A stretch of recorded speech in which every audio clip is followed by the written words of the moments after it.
सूरज की पहली किरणें अदालत की सीढ़ियों पर चमक रही थी। बाहर मीडिया का जमावड़ा, कैमरों की चमक और जनता का शोर। आज वही दिन था जब सिया के पिता की मौत का सच सामने आने वाला था।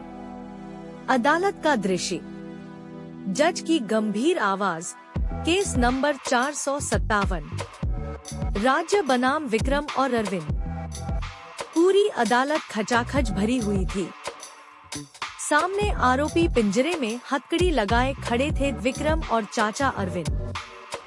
सिया गवाहों की कुर्सी पर बैठी थी। आंखों में दर्द तो था, लेकिन चेहरा दृढ़ और सख्त था।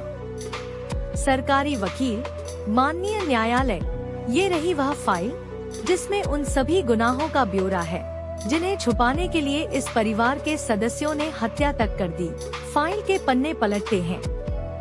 बड़े बड़े नेताओं, उद्योगपतियों और अपराधियों के नाम अदालत में गूंजते हैं। पूरी अदालत सन्न रह जाती है। मीडिया चीखने लगती है। बड़ा खुलासा, देश हिलाने वाली साजिश का पर्दाफाश। जज गंभीर स्वर में, क्या अभियुक्त कुछ कहना चाहेंगे? विक्रम खड़ा होता है, चेहरे पर हार और गुस्से का मिलाजुला भाव। विक्रम, हाँ, मैं मानता हूँ। मैंने सिया के पिता को मारा क्योंकि वो सबके सामने सच लाना चाहते थे, और सच कभी ताकत से बड़ा नहीं होता। यही सोचा था मैंने।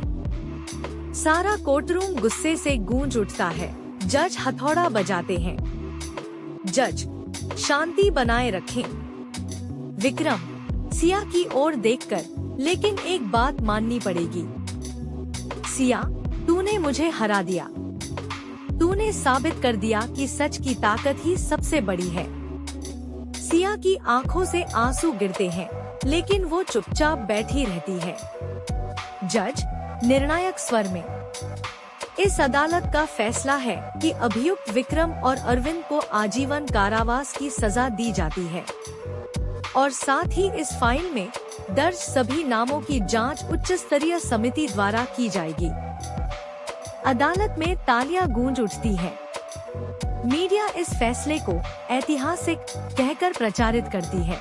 अदालत से बाहर का दृश्य, सिया सीढ़ियों पर खड़ी है, आसमान की ओर देखती है। उसकी आंखों से आंसू बहते हैं, लेकिन होंठों पर हल्की मुस्कान है। सिया मन ही मन, पापा, माँ, आपका सपना पूरा हो गया। अब सच किसी ताले में बंद नहीं रहेगा। धीरे धीरे कैमरा ऊपर उठता है। सूरज पूरी तरह उग चुका है। रोशनी चारों ओर फैलती है, जैसे न्याय का नया सवेरा हो गया हो। इस तरह सिया ने अपने पिता की मौत का बदला लिया, अपनी मां की कुर्बानी को सार्थक बनाया और उस राज को उजागर किया जिसे दबाने के लिए पूरी दुनिया की ताकतें लगी थी।